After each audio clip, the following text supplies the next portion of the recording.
Et si l'esprit de celui qui a ressuscité Jésus d'entre les morts habite en vous, celui qui a ressuscité Christ d'entre les morts rendra aussi la vie à vos corps mortels par son esprit qui habite en vous. Romains 8, 11. L'œuvre de l'esprit vivifiant est la deuxième œuvre vue extérieurement. L'esprit vivifiant nous donnera un jour des corps immortels. Nous aurons des corps immortels, glorifiés, célestes, spirituels, et avec ces corps, nous le verrons et serons semblables à lui par la puissance de l'esprit vivifiant. À l'heure actuelle, sur la terre, nous pouvons avoir un avant-goût de cet esprit vivifiant. Lorsque nous nous sentons physiquement faibles, Dieu accorde une force supplémentaire pour le servir. La troisième œuvre du Saint-Esprit, c'est l'esprit de conduite. Car tous ceux qui sont conduits par l'Esprit de Dieu sont fils de Dieu. Romains 8, 14. C'est la troisième expression extérieure de l'œuvre du Saint-Esprit dans nos vies. Nous sommes si stupides que nous ne pouvons pas trouver la volonté de Dieu. C'est pourquoi ne soyez pas inconsidérés, mais comprenez quelle est la volonté du Seigneur. Éphésiens 5, 17. Pour être sûr de la volonté de Dieu, nous devons recevoir une septuple évidence.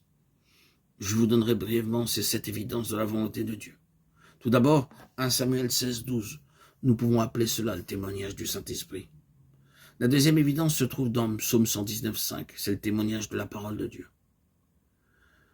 La troisième évidence est dans Daniel 2, 17 à 19. Le témoignage des croyants. La quatrième évidence se trouve dans Ésaïe 32, 17. Le témoignage d'une paix intérieure grandissante et se multipliant. La cinquième évidence, c'est le témoignage d'une foi forte, active et grandissante. La sixième évidence, c'est le témoignage d'un signe sûr. La septième évidence se trouve dans Hébreux 12, 21. Le témoignage que son nom sera glorifié. Ce sont les 7 évidences par lesquelles vous pouvez trouver la volonté de Dieu. Et vous n'avez point reçu un esprit de servitude pour être encore dans la crainte, mais vous avez reçu un esprit d'adoption par lequel nous crions « Abba, Père ». Romains 8, 15. L'œuvre de l'esprit d'adoption conduisant à la maturité est la quatrième œuvre extérieure de l'esprit. Dieu nous donne l'esprit de maturité.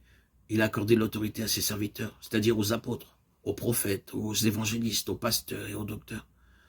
Ils ont l'autorité pour donner la parole de Dieu avec autorité. La cinquième œuvre est celle de l'esprit qui rend témoignage. L'esprit lui-même rend témoignage à notre esprit que nous sommes enfants de Dieu.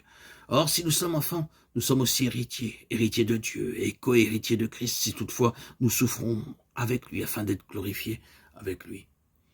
Romains 8, 16, 17. La cinquième œuvre du Saint-Esprit est de m'enseigner la part à l'héritage céleste que me réserve le Seigneur Jésus dans le ciel. Car nous sommes co-héritiers, je dois apprendre sur la terre comment y veiller. Toutes mes souffrances sur la terre ont un but. M'enseigner, m'éduquer, m'aider, m'exercer et à jouir de mon héritage céleste. L'œuvre du Saint-Esprit est de me dire la grandeur de l'héritage que Dieu me réserve dans le ciel.